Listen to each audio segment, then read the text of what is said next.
They saw a lone black woman hammering fence posts into her land, just another stubborn farmer standing in the way of progress. So they laughed, mocked, threatened. They thought she was defenseless. What they didn't know, she's a retired Delta Force commander trained to dismantle enemies with precision. And she's not alone anymore. The community's rising. Allies are watching. Stick around because the men who tried to take her land are about to learn some battles aren't fought in courtrooms. They're won in combat. Justice is inbound. We'd love to know where in the world you're tuning in from and what time it is there.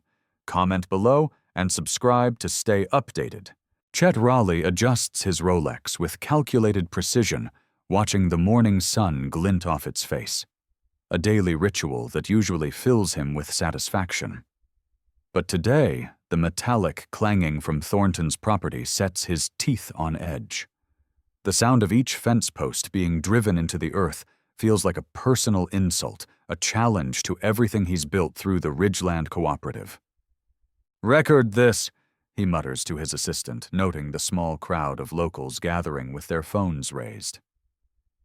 Perfect. Let them see how he handles dissent. The weight of his leather briefcase packed with acquisition papers feels reassuring against his palm as he strides across the property line. The former soldier doesn't even look up as his Italian leather shoes crush the grass beneath him. The steady rhythm of her work continues. Clang, drive, clang, each post a declaration of defiance.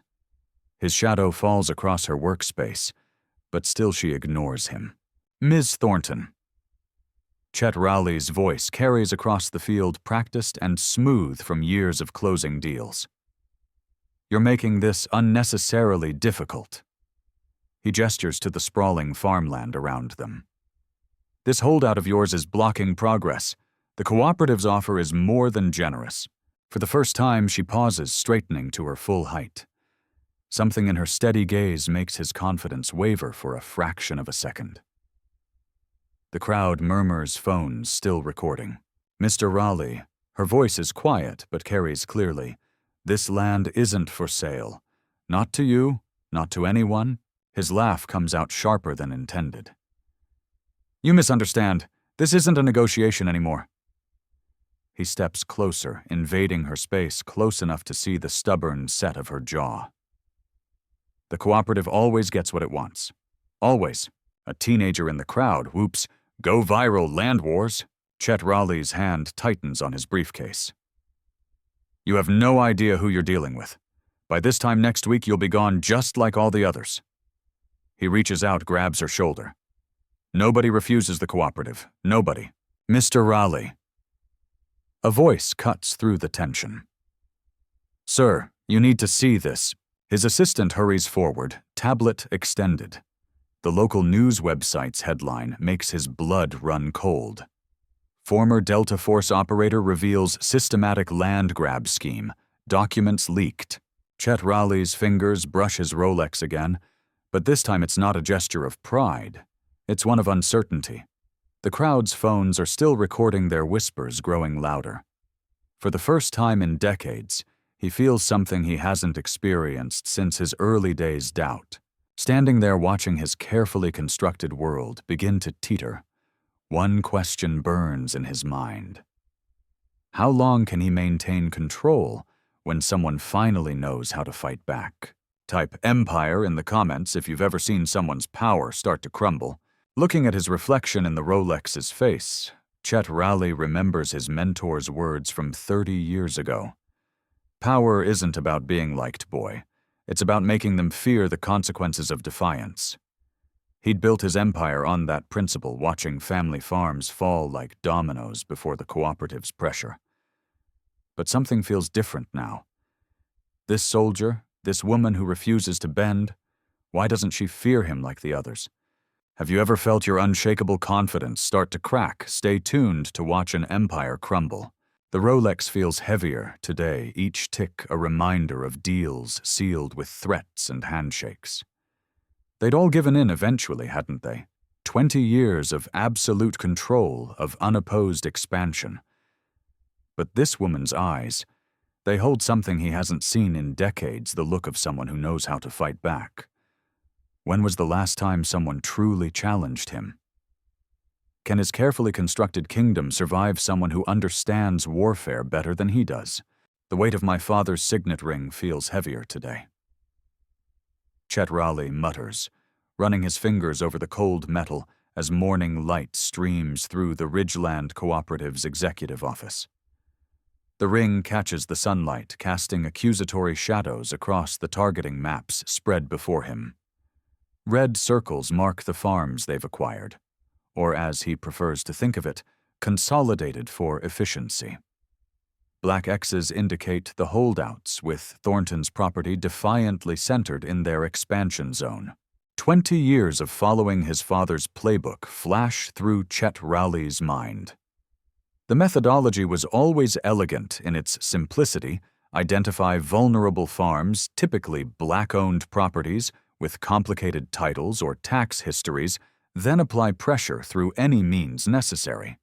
Financial intimidation, selective code enforcement, mysterious equipment failures, whatever it took to force a sale at pennies on the dollar. "Sir," his assistant's voice crackles through the intercom. "Mr. Davidson from the bank is here about those special arrangements." Chet Raleigh straightens his tie, smoothing away any trace of doubt.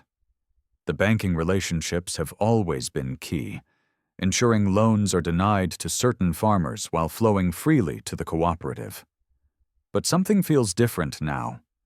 The usual sense of invincibility is replaced by an unfamiliar gnawing in his gut.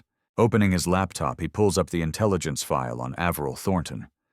The military background section seems to mock him now. How had they missed it? Delta Force training, combat leadership experience, extensive tactical planning expertise. Not their usual target at all. His phone buzzes. Another message from the board expressing concerns about their strategy. Chet Raleigh's jaw tightens as he remembers his father's words. Power isn't just taken, son. It's maintained through fear and control. But now, watching footage from his security team's failed attempt to intimidate Thornton yesterday, he sees something that shakes his carefully constructed worldview. The other farmers are watching, learning. In their eyes, he catches glimpses not of fear, but of something far more dangerous. Hope. Have you ever felt your perfect plan start to unravel? The question echoes in his mind as he obsessively polishes the signet ring, a nervous habit he's developed lately. Type empire shaking if you've seen your control start to slip. The afternoon brings more troubling reports. 3 other farmers have withdrawn their selling agreements, citing legal review. His usual network of local officials seems suddenly unavailable for meetings. Even his most loyal board members are conspicuously silent. Research papers litter his desk. Studies on systemic land discrimination, historical patterns of property theft through legal manipulation. Once these were just theoretical challenges to be managed. Now they feel like evidence mounting against him. A memory surfaces his father teaching him to identify vulnerable properties, explaining their selection criteria with a knowing smile. Some people just aren't meant to own prime farmland, son. We're helping nature take its course. But Thornton's tactical resistance has exposed the rot beneath their empire's foundation.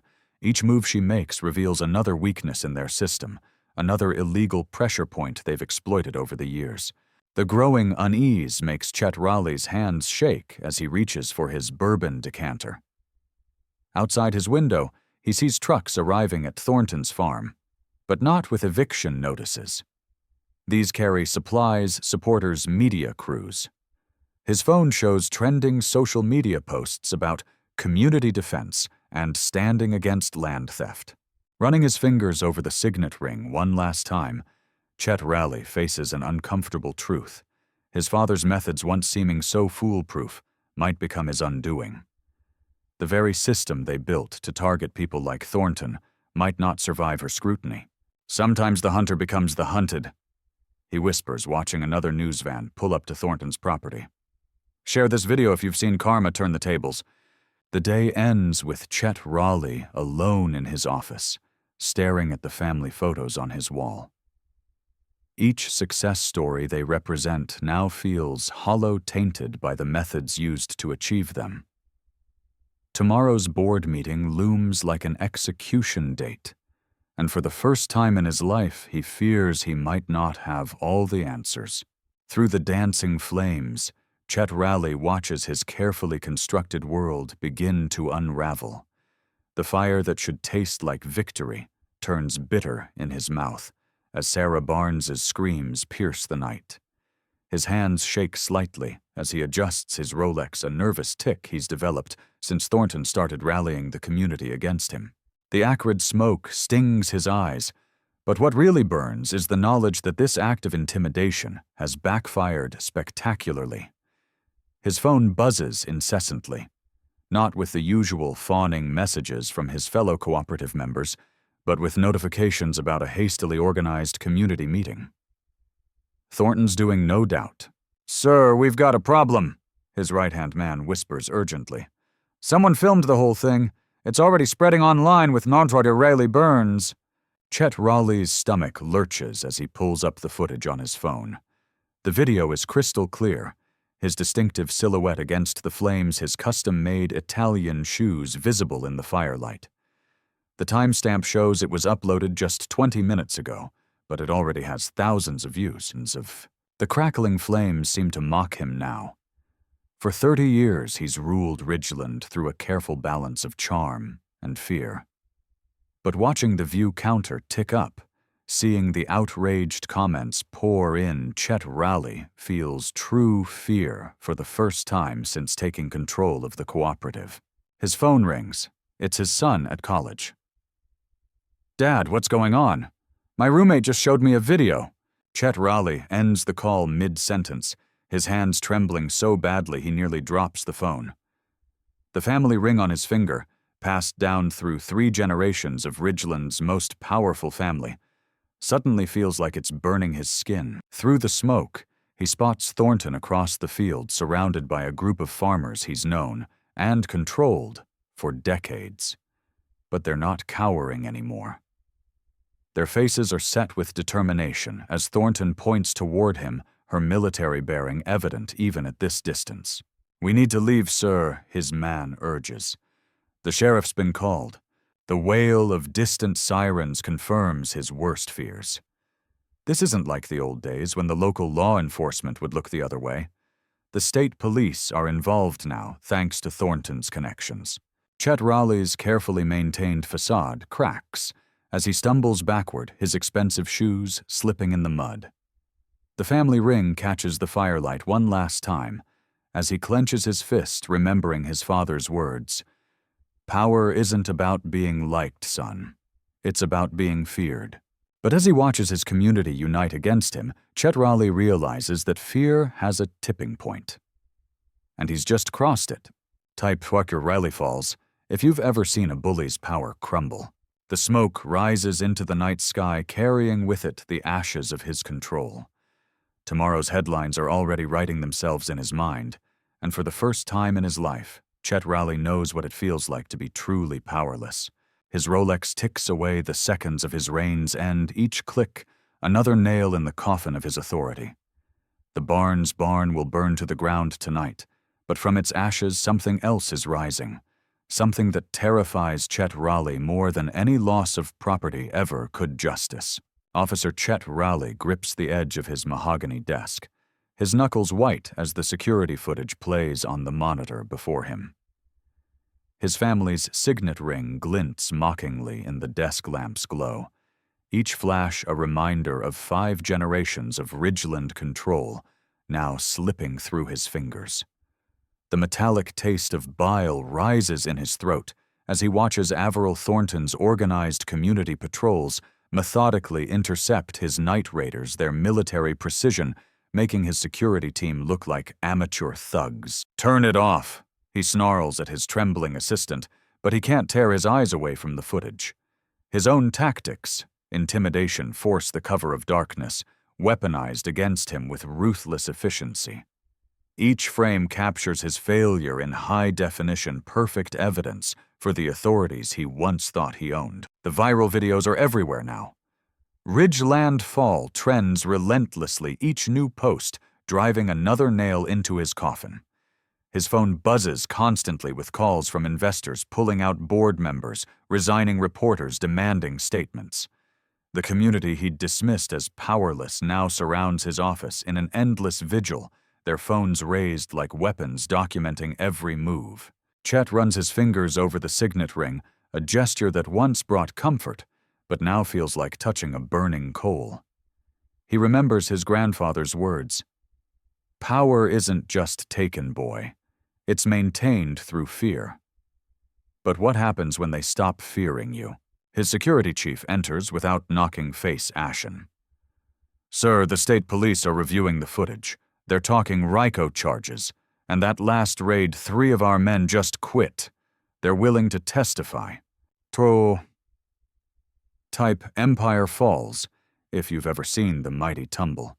The words hit like physical blows. Chet stumbles to the window, watching the gathering crowd below. Their candles pierce the gathering dusk, a constellation of defiance.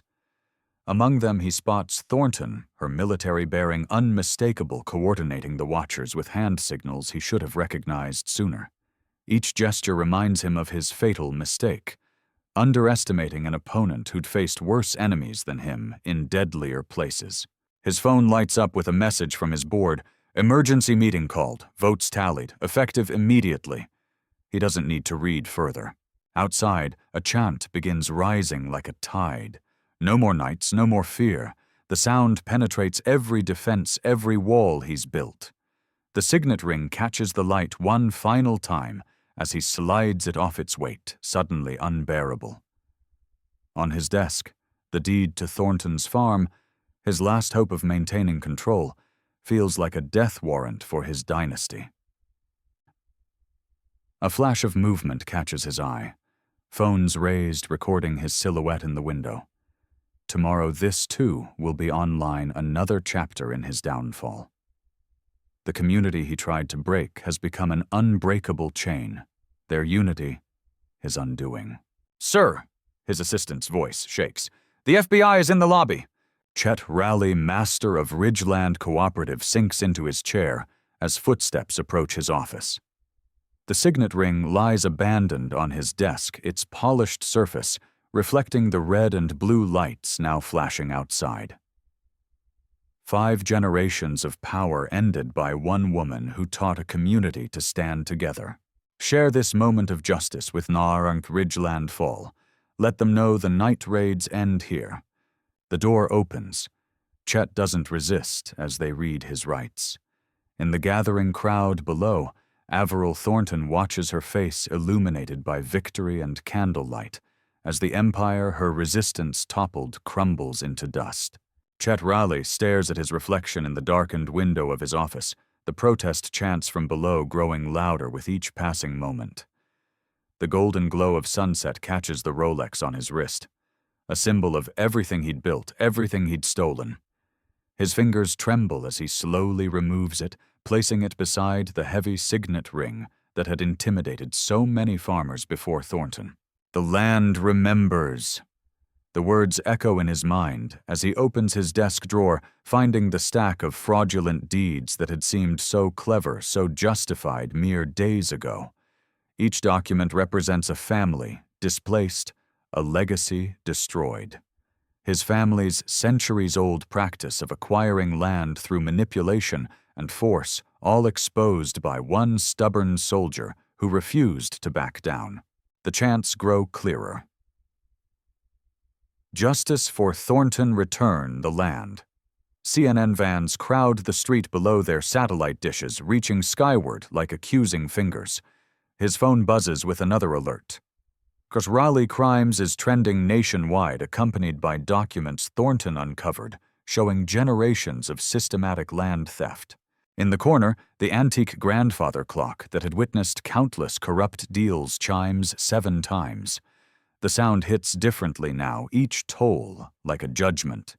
Chet runs his fingers over the elaborately carved R on its face, his great-grandfather's mark a testament to wealth built on others' losses. "Sir." His assistant's voice trembles through the intercom. "The federal investigators are here." Chet doesn't respond immediately. Instead, he walks to the wall of photographs, 4 generations of Raleighs standing proudly before stolen lands. He removes his own portrait, revealing the wall safe behind it. Inside lies the original deed to Thornton's farm, yellowed with age but damning in its authenticity. His hands shake as he retrieves it. The prosecutor had been clear cooperation might mean the difference between decades in prison and a chance at redemption. The weight of the document feels like centuries of karma finally coming due. Through the window, he spots Thornton among the protesters. She stands tall, unflinching, just as she had when he'd first threatened her. But now he sees what he couldn't before. Not just defiance, but righteousness. The truth about what his family had done to her ancestors, to so many others, burns in his throat like bile. The clock chimes again, a quarter-hour warning. Soon the press conference will begin downstairs, where he'll publicly admit to everything. His lawyer had advised against it, but for the first time in his life, Chet feels the need to speak truth instead of lies. He gathers the deed and other documents, pausing at his desk one final time. The empty spaces where his ring and watch had sat seem to mock him. Generations of stolen wealth reduced to evidence tags and restitution orders. The protesters' voices swell. "The land remembers." "Yes," Chet whispers, a tear rolling down his cheek. "The land remembers, and so will I." He straightens his tie one last time, not as a gesture of pride now, but of acceptance. The federal agents are waiting, and with them the consequences of centuries of injustice. Before leaving, he takes one final look at the empire his family built. In the gathering darkness, it looks less like a testament to power and more like a monument to shame. The chants below have changed. Return the land, return the truth. Standing in the doorway, Chet Rowley makes his last act as CEO. He reaches up and removes the brass nameplate from his door. The empty screws stare back like vacant eyes, witnesses to the end of an era built on lies. Type "Justice prevails" if you believe in accountability. The land remembers, and now so will everyone else. The truth of the Raleigh Empire's fall will echo through generations, just as the injustices had before. But this time, the echo carries hope instead of pain. As he walks toward the federal agents, Chet Rowley finally understands true legacy isn't measured in acres stolen, but in truths revealed. The empire his family built on others' suffering ends with him, but perhaps that's his most important contribution to the Raleigh name, being the one who chose truth over power. Share this story if you believe no empire built on injustice can stand forever on Raleigh crimes.